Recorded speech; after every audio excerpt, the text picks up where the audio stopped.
Chapter 37. I woke up feeling like I had been run over by a truck the next morning. The hazy orange tinge of the rising sun beamed through my window at 7:30 a.m. Marcos. I quickly rolled over. He was gone.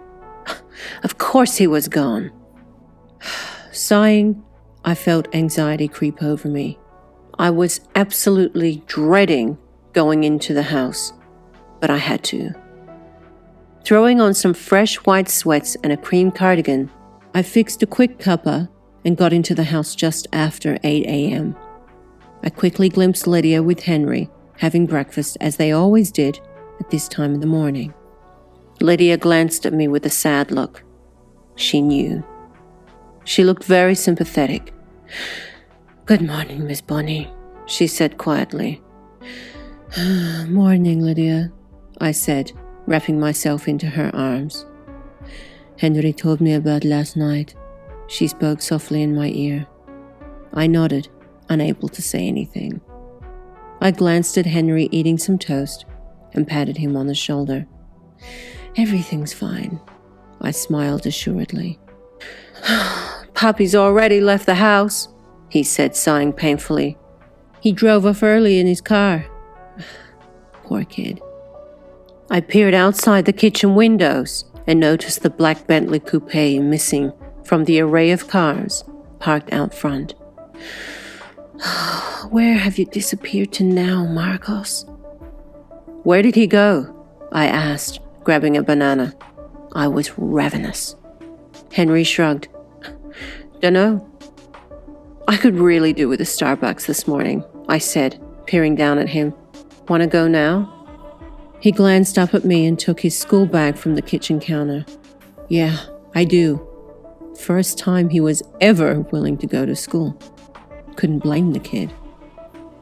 There was no way in hell I wanted to touch anything belonging to April this morning, so we piled into my G-Class and rolled down the winding drive.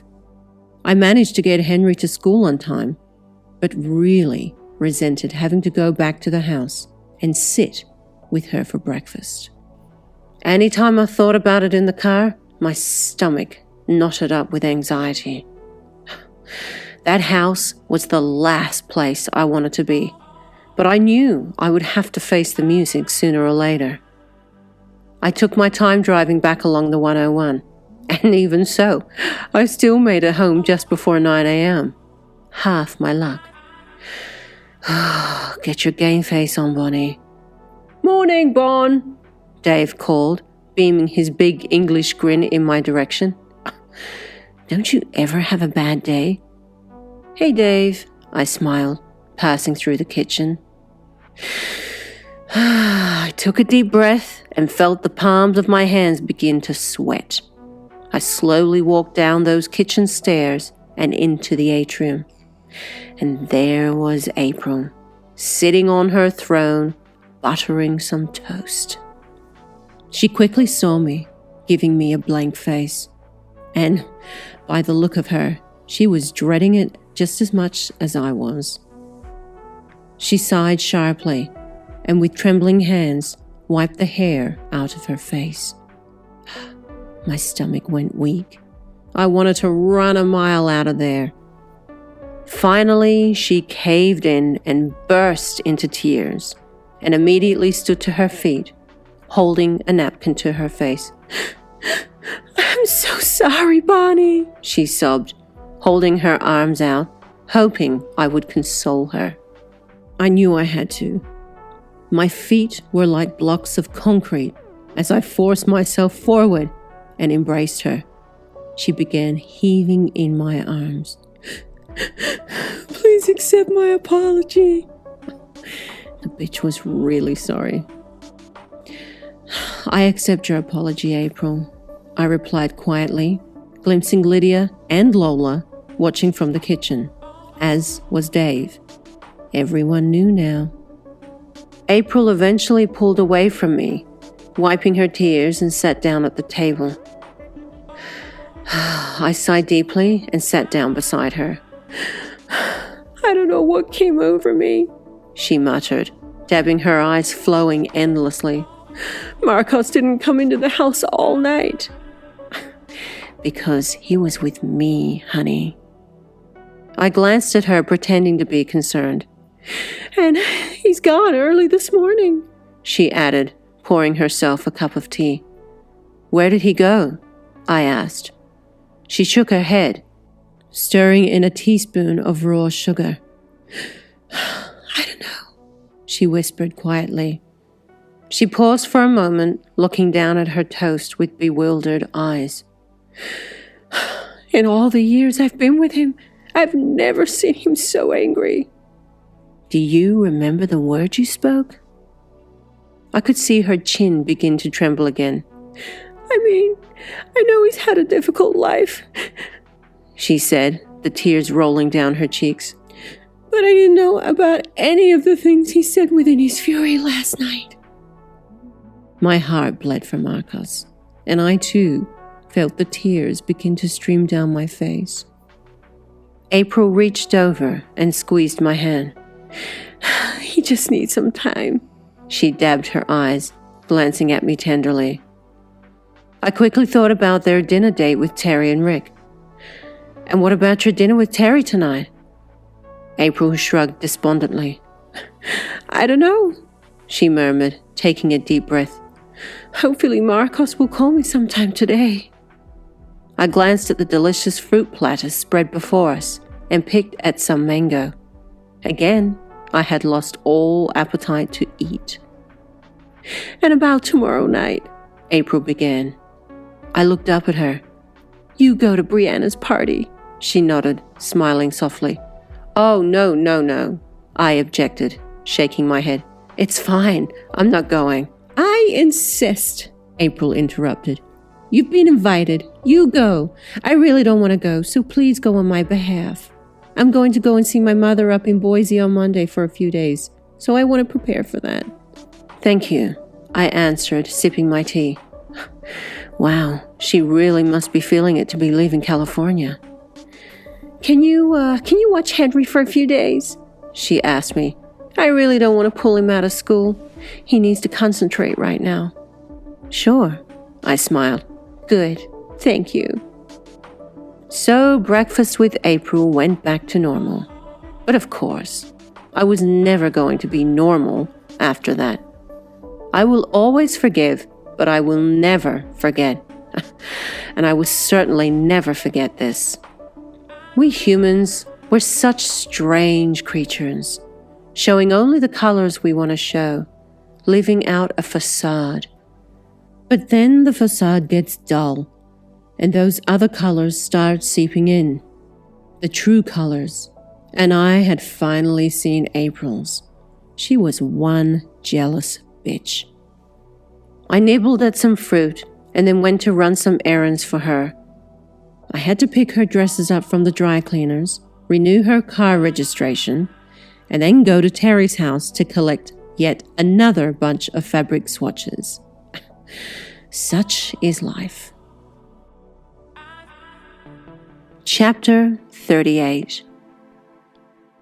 On my way cruising down East Valley Road, I decided to call Dale. I had become so engulfed with the going-ons through the week that I had totally forgotten to call her. I punched her number on my phone and listened as the line buzzed throughout my car. Good morning, the Franks residence. Elisa speaking. I heard a sweet voice say at the other end. Frank's residence? Hi, Elisa. This is Bonnie DeHaro, I said, my hair fluttering through the wind, greedily sucking into the gap of the window. I was just wondering if Dale was home? Hello, Bonnie. One moment, please. Now, I know of the Franks family. I'm pretty sure almost everybody in Australia knew of the Franks family. They were one of Australia's richest families. I wondered if we were, in fact, talking about the same family here. There was a short pause, and I heard another voice come on the line. Well, good morning, Miss Bonnie DeHaro. That beautiful posh voice bellowed on the other end. Good morning, Mrs. Franks, I laughed, the trees on the side of the road zipping by me. I was immediately immersed within that wonderful vibrato. I was wondering if I would be hearing from you. I know, I'm sorry, I apologized. I meant to call sooner, but I have had a crazy week. Listen, Dale said quickly. My dogs are tearing at my trousers for me to go outside and play with them. Let us meet for dinner tonight, if you're not busy. Oh, great, I replied, feeling excited. Whereabouts? How about we meet at San Ysidro Ranch at 7 this evening? I smiled. It's a date. Wonderful, she cried happily. I'll book and I'll see you at 7. Ta-ta, darling. The phone line cut out as I zoomed down Ulston Road, heading downtown into Santa Barbara. What can I wear tonight? I then quickly had another horrifying revelation. What will I even wear tomorrow night? Shit, I would have to go and buy something. I mean, I had some nice clothes, but not nearly something appropriate for tomorrow night's party at Brianna's. I needed to really glam it up tomorrow. Driving through the streets downtown, it didn't take me long to become consumed by Marcos once again. I wondered where he had disappeared to. I hope he's okay. I glanced down at that silent gold iPhone in between the seats. I hated seeing that black screen. I wanted to call, check on him. I decided to wait it out. I didn't want to bother him. Chapter 39. I arrived back at the house by 1 p.m. with all of April's crap and swiftly checked her inbox in my office, again being swamped with yet another ton of emails. They were relentless, and they continually flooded in, and I was so over it. I decided to go and have a quick bite to eat in my quarters. Fruit only, of course. I was doing a stellar job at maintaining my healthy eating regime, and it was really showing. Thigh Gap had finally decided to become my friend. Suddenly, I saw a man in a FedEx uniform walking along the garden path with Lydia, coming towards my quarters. He was carrying a massive cardboard box. What the hell is that? Getting up off the sofa, I watched Lydia knock on the front door. Confused, I opened it. Hello, Miss Bunny, Lydia said, standing alongside the tall FedEx guy. Are you Bunny DeHaro? Yes. I glanced up at him, trying to hide my puzzlement. He got his little scanner thing out and started tapping on the screen. Sign here, please, he said, thrusting the little pen thing at me. I obligingly signed the screen. What's the meaning of all this? I hadn't ordered anything. Thank you, I said, giving him a meek smile, peering down at the box. As he walked away, I glanced at Lydia, who looked just as confused as me. She shrugged her shoulders, walking Mr. FedEx back down through the garden. I noticed the sender's address. Almeida Group, Proprietary Limited, 9346 Civic Center Drive, number 100, Beverly Hills, 90210. Frowning, I grabbed my nail file and sliced open the tape along the box, fumbling through the crumpled packing paper. Gradually, I glimpsed a titanium briefcase, which had a yellow post-it note stuck on the front of it. I recognized that writing. Open me. Ha. Is this some kind of a sick joke? Has to be from Marcos. I quickly pulled the briefcase out of the box and plonked it onto the sofa cushions beside me. I suspiciously glanced down at the 6-digit rotary lock and pressed the buttons.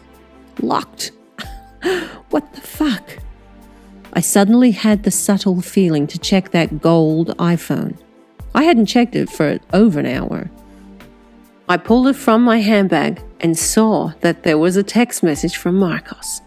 438 890. I burst out laughing.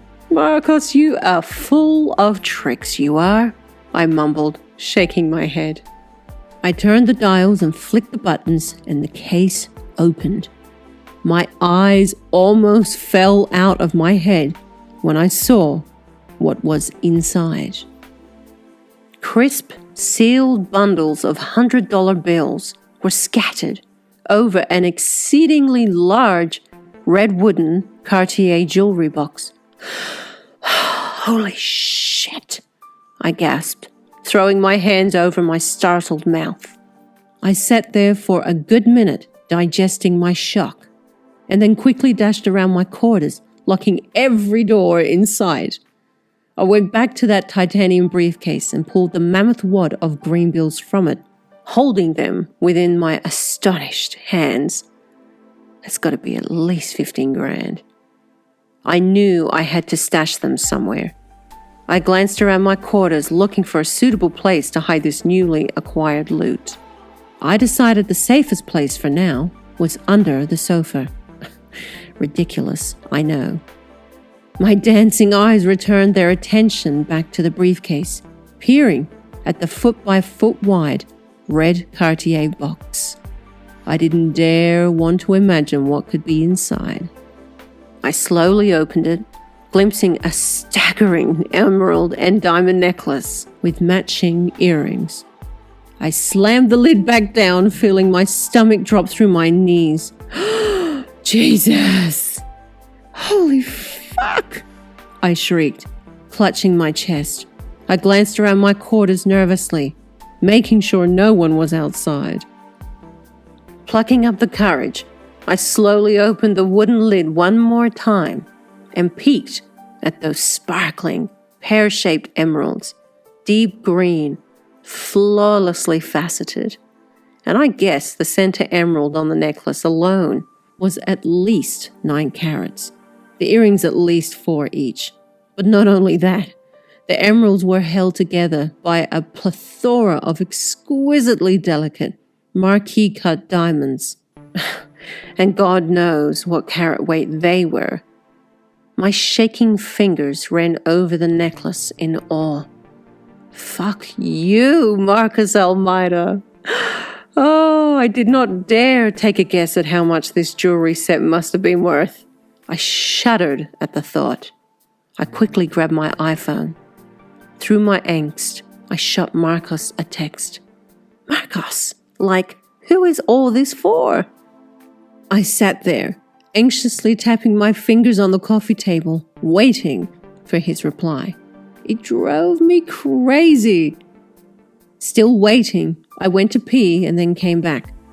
The iPhone vibrated. All for you, my lady. Oh, I could feel the blood rush to my cheeks, flushing them bright red. Marcos, tell me you're joking. A minute later, the phone buzzed. Go and buy yourself an outfit for tomorrow. Pretend those diamonds are me. That way I can be around your neck all night long. I was dying, full of swelling emotion.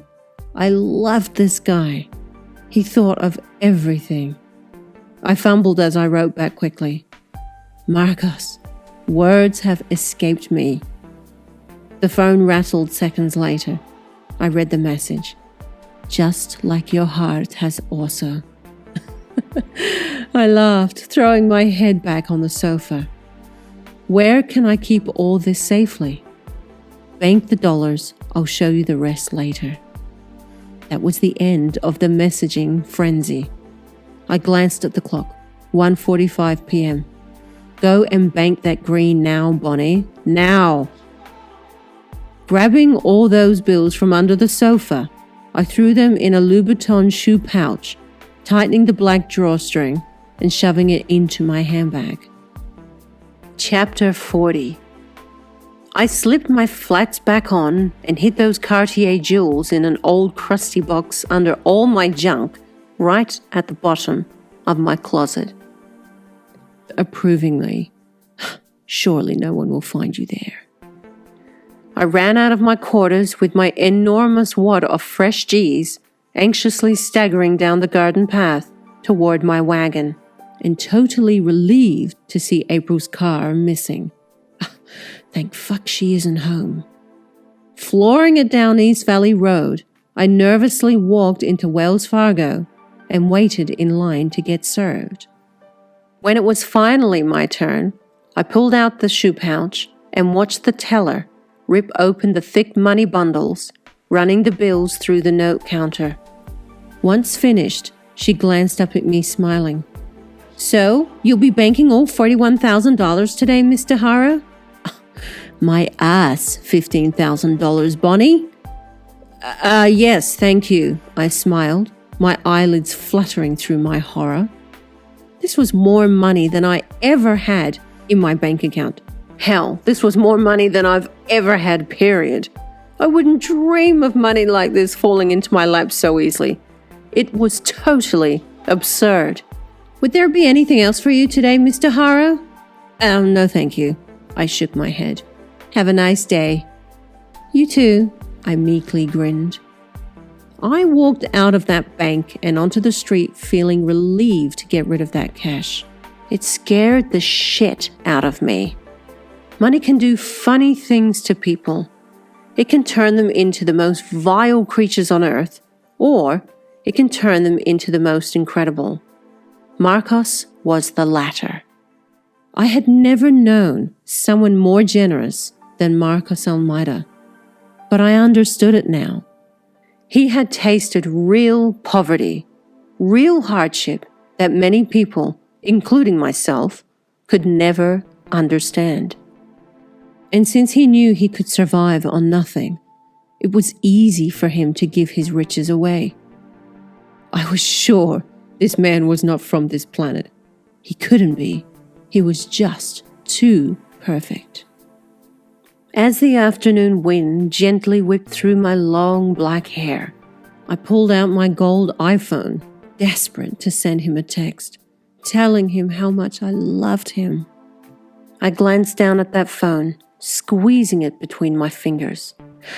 I sighed reluctantly. Another time, Bonnie. I put it back in my handbag. Chapter 41. Now I know a frock, or at least most of them, don't cost $41,000. I could probably get 5 designer frocks with that amount, plus some fear shoes. And I had the jewels, like a boss. I peered down at my phone. 2:25 p.m. Gotta fetch Henry. I rolled up to Laguna Blanca right on time and picked up both Henry and Seth. But unluckily for us, we didn't get home until 5 p.m. There was a massive smash-up on the 101 South, and traffic was mayhem. Friday night plus 101 plus accident equals disaster. With the 3 of us pissed off and busting for the bathroom, we finally crawled up to the gates and waved down Happy Harry. As the warm afternoon sun bathed against the towering walls of the Almeida Palace, we pulled up into the cul-de-sac, and I quickly spotted April's black Maserati back in its usual park. The boys rushed inside while I leisurely climbed out of the car, brushing past Lydia and Lola, who were about to leave for the day. "Oh, have a nice weekend, ladies," I said, glancing at their sweet faces walking down the stairs. "And I'm going to Beverly Hills tomorrow, Lola, so I'll see you when I get home in the afternoon. Call me if you need anything down there." "Gracias, chica," Lola answered, squeezing my arm. Yes, that's right. I was going to Beverly Hills to get my frock. Why not? I could certainly afford to shop there now. "Mom!" I heard Henry whine as I entered the front door. I almost broke an ankle tripping over his and Seth's school bags dumped in the middle of the entrance. "Mom!" "In the sunroom, honey," April called out. "Henry, move your bag," I hissed. They dragged their school bags out the way, and together we stumbled into the sunroom and saw April busily chatting on her cell phone, sitting on the long sun lounge with those damn fabric swatches out again. I'll call you back, April muttered quickly. She put her phone down and smiled up at Henry. "Aw, hey, honey," she said, his sweaty face kissing hers. "Long ride home, huh?" "Mom, can Seth sleep over tonight?" he asked, leaning over her. "Well, honey, I'm going out to dinner, and Bonnie's off duty, so you have to occupy yourselves without us." "We'll be fine." Henry rolled his eyes. His chocolate hair matted against his grubby face. "I'm almost 16. You have to stop treating us like we're kids." The wise words coming from a kid. April smirked. "Okay then," she agreed, hugging Henry's torso. "Make sure you call your mom, Seth." "I will, Mrs. Almeida," nodded Seth assuredly. The boys gleefully clambered out of the room, and April turned her attention to me. "Hey, Bon, how's your day?" she smiled, looking slightly withdrawn. "Honey, if only you knew." "Fine, thank you. Did Lydia put away that dry cleaning I left for her?" "Oh, yes, thank you for that." I sat there totally awkward, feeling the sun pillowing through the large window, warming my back. Awkward because it was April, but mostly because I was dying for the bathroom. "You've got 3 minutes before I burst, lady." "So, are you and Marcus going to dinner tonight with Terry and Rick?" April sighed. "I'm going," she said, looking tired. "But Marcus is in LA now until Sunday." "Uh-huh. I could have told you that." "Oh, I see. And what will you get up to tonight?"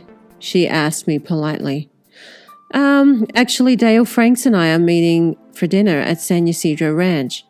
Well, that got her attention.